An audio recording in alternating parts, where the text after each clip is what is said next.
Marcus Smart returns to Boston. Boston Celtics demolish a basically anonymous Memphis Grizzlies team. Jayson Tatum was awesome. We're going to talk about it all right now on a Locked On Celtics podcast here from TD Garden. Be ever ready. Recognize the city of champs. Boston, baby, we do what you can't. Locked on number 18, Tatum and Brown, J-team, step back. We gon' wet that and slay teams. Of course, the Celtics, who else could it be? Screaming like KG with the Larry O.B. Karalis above average, assessing the team status. Best daily pod, no cap salary matching. Clutch like Bird the DJ, Keith John on replay. Prime time, dapping up the truth on the sideline. Raining J's, how it started, raising banners, how we finished. Locked on Celtics pod, home of the winners. B. Hey there, welcome back to the Locked On Celtics podcast, right here on the Locked On Podcast Network, where it's your team every day, and I got you covered every day with a free, fresh podcast that drops directly to your device when you subscribe. Become an everydayer, subscribe, get this podcast, and join me Monday through Fridays, plus bonus podcasts when they play on the weekends. I'm John Karalis. I used to play a long time ago, and I'm not part of the NBA belt anymore. I got to drop that graphic. But I'm John Karalis anyway. That's still the same. And now I'm covering the Celtics for Boston Sports Journal. Shout out to everybody who came out and said hi to me. In fact, let me see. I've got a special shout out here for a couple of very young fans, Grace and Bryson. They're both very young, and they are learning to become hardcore Celtics fans. So I encourage all parents to indoctrinate your children early and become Celtics fans at a very, very young age. It's a wonderful experience. Today, I am talking about the Boston Celtics 131-91 win over the Memphis Grizzlies. Later on, I'll talk about Marcus Smart. I'm going to save that part for last. So if you want to skip ahead to just the Marcus Smart stuff, go ahead. I'll talk about this game in the first two segments. And, even though the game was a little bit of an afterthought. Today's show is brought to you by LinkedIn. LinkedIn Jobs helps you find the qualified candidates you want to talk to faster. Post your job for free at linkedin.com/LockedOnNBA. That's linkedin.com/LockedOnNBA to post your job for free. Terms and conditions apply. So here I am, by the way, if you're watching on YouTube, I'm way up on the 9th floor of the TD Garden because you can see over my right shoulder on the YouTube page, and you might hear on the audio banging in the background of the Bull Gang changing the floor over to hockey for a bean pot, and the Celtics will be back here on Wednesday to play the Atlanta Hawks. This game was kind of a casual blowout. They came out strong. They let the lead get down. It was like 11 early, and they got it down to 2, but then it got up to 20 at the half. So not really too worried about them getting it down to 2. It was a little bit lax. I think they got a little too cute in the second quarter, but generally speaking, this is the big picture from a basketball perspective, just a nice bounce back win. Very simple. When you win by 40 and you don't have to put that much of an effort into winning by 40, that's good. It's Celtics have 2 days off before this. They kind of have a very casual game here, and then they had 2 days off after this. Jaylen Brown didn't play, which, by the way, I think was a great decision. And let me just touch on that because it's more important than anything that's happened on the floor. Jaylen Brown missing this game, I thought, was a very necessary day off. Like, he's been talking about the grind of this season. He's been bringing up the grind of this season for weeks. And in recent media availabilities, Jaylen has said, it's impacting everybody, even me. It's something to that effect. And I just felt like especially after that Lakers game where he just looked bad, I thought a day off, this was a perfect time for him to get a day off because he only misses one game. Whatever nagging things he might have going on, whatever just, the grind of the season, this is a great time to give a star player a day off. To give it now, again, with 2 days off, 1 game and 2 days off, you get 5 days to just kind of get away from an NBA game. I wouldn't be surprised if Jayson Tatum doesn't get a little bit of a break against Atlanta. Like, they might come up with an ankle or something for him, or they've been they have their stock kind of go-tos with these guys. So I wouldn't be surprised if Tatum gets the 2 days off for practice, a game off against Atlanta, and then the day off after that, because Atlanta, they should be able to handle the Atlanta Hawks without Jayson Tatum. This is a great chance for getting the two guys who are going to the All-Star game. So they're missing out on a bit of their break. Get them a little bit of a break now while only missing one game. I think that's a smart play from the Celtics. Jaylen can get a couple more games under his belt, so he's not going to get rusty before the All-Star game. All-Star is obviously not heavy lifting, and then he gets a little bit of a break on the other side of it. So I think the Celtics are playing this very, very smartly. But this game essentially was kind of, I don't want to say a day off because, Tatum still played almost 31 minutes and, had a great game. And for a while, it seemed like he had to have the game that he had because, as bad as the Grizzlies are, and look, let me give the Grizzlies a little bit of credit here. They're bad, right? Right now they're bad, but they played this game with 2 of their 15 players under NBA contracts on the floor. So they have 15 players on standard NBA contracts. 2 of them played in this game. 3 guys on 10 days, emergency 10-day contracts, because they didn't have enough players to field a team, and 3 two-way guys.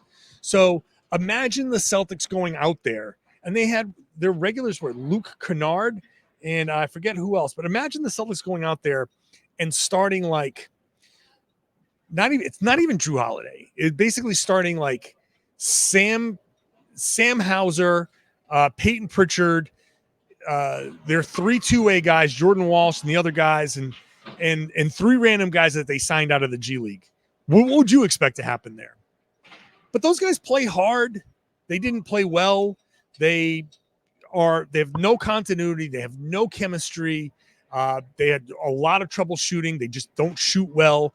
And they're in an environment that's, hostile. This is a very kind of loud crowd. It's a difficult place to play when you're on the road. So they gave the Celtics a little bit of a run there in the second quarter. So credit to them for doing that. What are they rolling about? It's as soon as I talk, they roll out the heaviest equipment. Anyway, but the Celtics still were able to keep their focus. They didn't let that run in the second quarter linger. They came out, they extended the lead to 20. The third quarter was kind of even, in the fourth quarter they blew it open. So I'm going to take this as a very just nice bounce back. Nothing special, nothing to write home about. I'm not crowing about it. It's just a nice bounce back after a very crappy game. Now you got to build on it. You got Atlanta, like I said, coming up on Wednesday. They got to practice on Tuesday. Have a good practice. Go out there against Atlanta. A tough team to defend. They can score. Trae Young is obviously a potent scorer, so they'll have to go out there and play hard to win that game, but they should be able to handle that game. Keep building on this and put the sour taste of a crappy Lakers game behind you. Take this, move forward, enjoy the 40-point win. I will get into more specifics, Jayson Tatum and Kristaps Porzingis, in just a second, because I think there's something there that they had to do, and they have to continue to do if they're going to keep any kind of roll going. Today's show is brought to you by LinkedIn and LinkedIn Jobs. I know all about hiring. I used to be a hiring manager once upon a time. Now I don't have to worry about that. But if I did, I'd be going to LinkedIn Jobs because they have the tools to hire the right professionals, get them on your team faster and for free. Look, we are watching Brad Stevens building this team, and there's no LinkedIn Jobs for an NBA GM. But for you have LinkedIn Jobs. It's not just another job board. LinkedIn has a vast network of more than 1 billion with a B professionals, which makes it the best place to hire. It gives you access to professionals you can't find anywhere else. LinkedIn does all that while making the process easy and intuitive. Hiring is easy. when you have that many quality candidates. So easy, in fact. 86% of small businesses get a qualified candidate within 24 hours. LinkedIn is constantly finding ways to make the process easier. They even just launched a feature that helps you write job descriptions, making the process even easier and quicker. 2.5 million small businesses use LinkedIn for hiring. Post your job for free at linkedin.com/LockedOnNBA. That's linkedin.com/LockedOnNBA to post your job for free. Terms and conditions apply. Today's show is also brought to you by BetterHelp. Now, I'm a big proponent of therapy. I know therapy can be very difficult. It's a daunting thing to say, I am going to start therapy for some people. And I know the process of going to find a therapist out in an office somewhere can be difficult. It's limited. You're limited to somewhere within your area, but not with BetterHelp.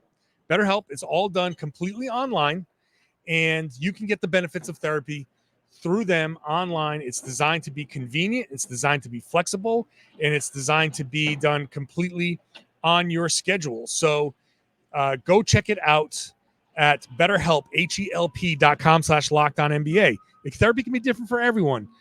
There's a lot of things that people are dealing with, more than the Boston Celtics having good or bad games. It's important to get things off of your chest every once in a while, whether you just want to talk through a couple of things or maybe deal with something that's been lingering for a little bit longer. Entirely online, flexible, suited to your schedule. BetterHelp.com/LockedOnNBA.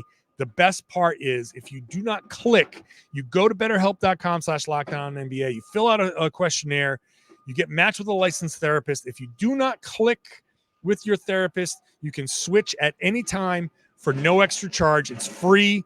Fine. You can get to the therapist that you want, that you work well with. And that's the most important thing when it comes to therapy. BetterHelp.com, HELP, BetterHelp.com/LockedOnNBA. You can start your therapy journey today. Thanks for making Locked On Celtics your first listen every day. Go check out Locked On Sports Today, the first ever national sports 24/7 streaming channel on YouTube. Put it on, leave it on in the background, leave it on. Listen to intelligent sports talk, not fake arguments where people take sides specifically to anger you. Why do people like that? I don't, but whatever. It's fine. But I like Locked On better. So make sure you're listening to Locked On Sports Today, the first ever 24/7 streaming sports channel on YouTube. This game changed when Kristaps Porzingis started getting aggressive around the rim. It was down to 2. The Celtics went on something like an 11-2 run as part of a bigger 20. What was that run? 20-6 to end the second quarter. So about halfway through, they went on that big run to kind of break the game open. That was the turning point of the game. But when it got close, one thing that bothered me in this game was how often they got to the rim and kind of, they did have a moment of like messing around. Like, Porzingis got the ball. He was literally under the rim, but his back was to the rim. He could have just jumped and reverse dunked it, I thought.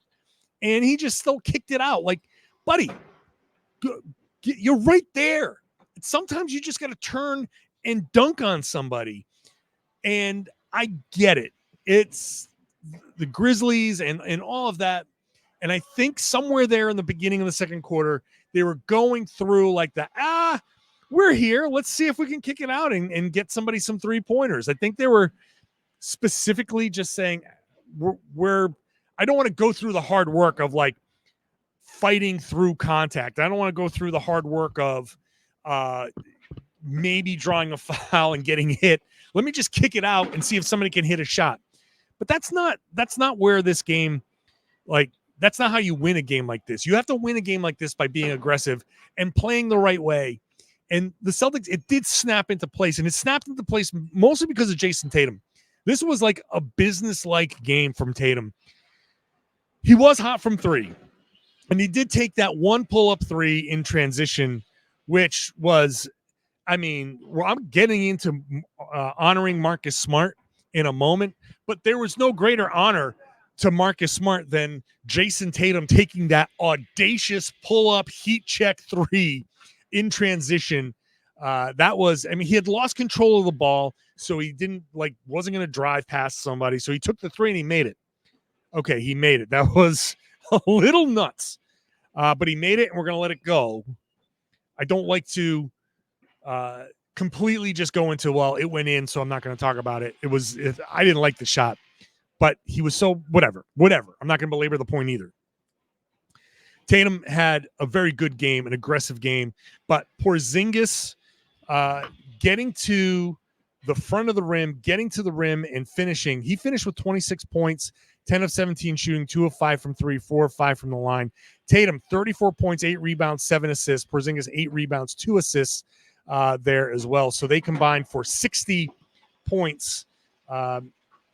And look, the bench ultimately in the fourth quarter had to score because they had no choice because they were the only players in the game.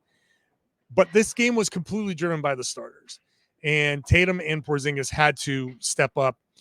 Once they stopped messing around at the rim, things started to change. And they went on that 20-6 run, and all of a sudden the game was a blowout. And I didn't like some of the messing around, and that's why the lead got down to 2.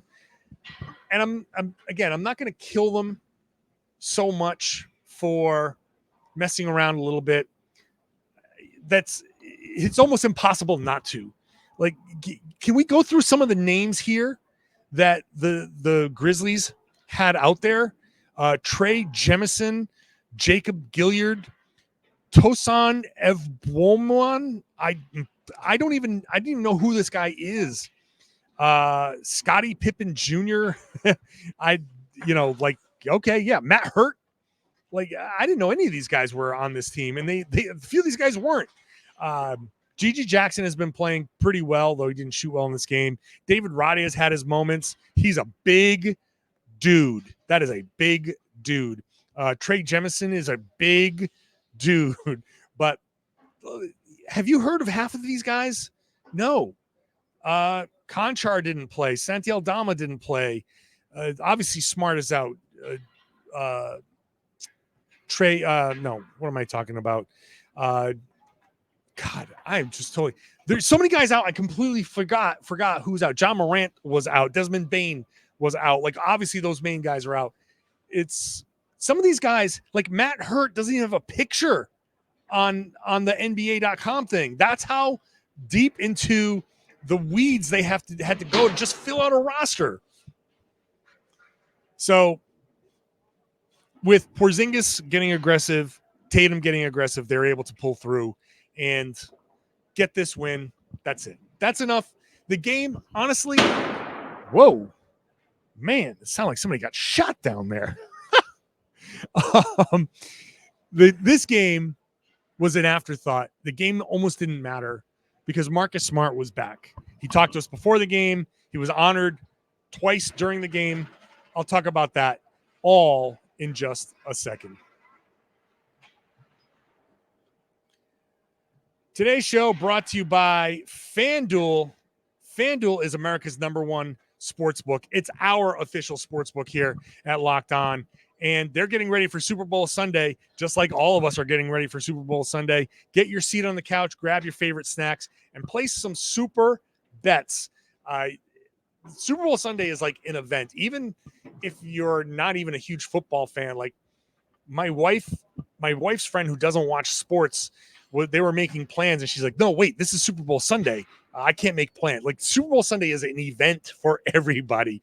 So have fun with that event. FanDuel has so many ways for you to end this football season with a W or 2 or 3. You can bet on not only who's going to win Super Bowl 58, but FanDuel has bets for things like which players will score a touchdown, how many points will be scored, and so much more. If you're new, this is a great time. Super Bowl is a great time to hop in and start betting on FanDuel. Join today. You get $200 in bonus bets if your first bet of $5 or more wins. Go to FanDuel.com/lockedon to sign up. FanDuel.com/lockedon. You can see it right there on the bottom of the screen. FanDuel.com/lockedon to sign up. Make every moment more with FanDuel, an official sportsbook partner of the NFL. And as I always say, the best part about what FanDuel does is they want you to have fun. They don't want you to go overboard. They have tools for you to use to set your limits, set your budget, and have some fun. So you can go ahead and have fun while you gamble responsibly. Thanks for making Locked On Celtics your first listen every day. Go check out Locked On NBA. Locked On NBA has got the whole league covered. I will be there on Wednesdays with Jake Madison covering the league. Go check that out. Subscribe. Swing by. It's a fun podcast. I have fun doing it. So would love to see you there. All right. This is the big story of the day. It's Marcus Smart. And normally I do the big story of the day at the beginning, but I wanted to talk basketball first because I don't know, some people aren't Marcus Smart fans, and some of you, I know, don't care. You don't care that Smart was back. You don't care that he was honored. Fine. There's a few of you. And I think the thing that I really that got hammered home in this game is it's a vocal minority. There are people who do not like Marcus Smart. They hold a completely negative opinion of Smart. They don't like what he did when he was here, so on and so forth. Whatever. That's fine. And if you want to turn off the podcast now because you don't want to hear it, so be it. Okay. But looking at this crowd, hearing this crowd, feeling this crowd, it's so obvious that the people who don't like Marcus Smart are just few but loud. The majority of fans in Boston, the majority of fans around here, the majority of Celtics fans love Marcus Smart. And what's not to love about Marcus Smart in that he always went out there and worked hard. He always went out there and tried to win the game. He was always out there giving his best, making those insane plays. I understand sometimes he went overboard. I get that. And I'm not arguing that.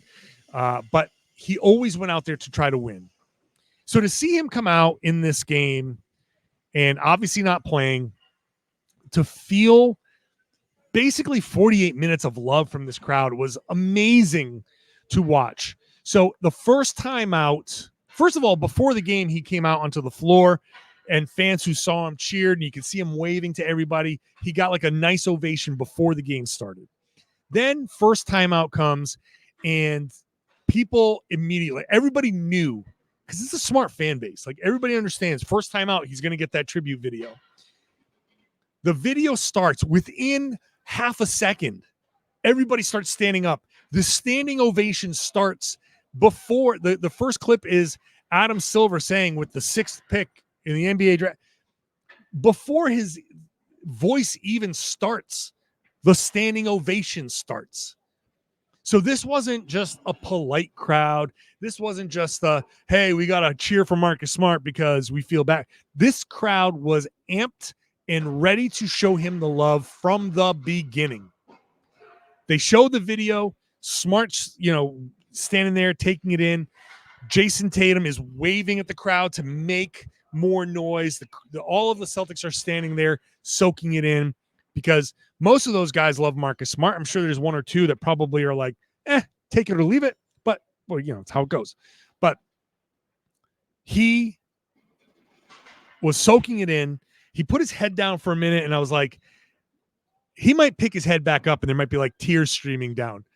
He held it together, but to see that big, huge ovation, and after the video played and after it all died down, big chant, "We love Marcus." That was touching. That was great. And I was listening to the broadcast on my laptop, and you can hear Mike Gorman kind of feel that emotion as well. And then second quarter, he's honored as one of the heroes among us, which they do every game.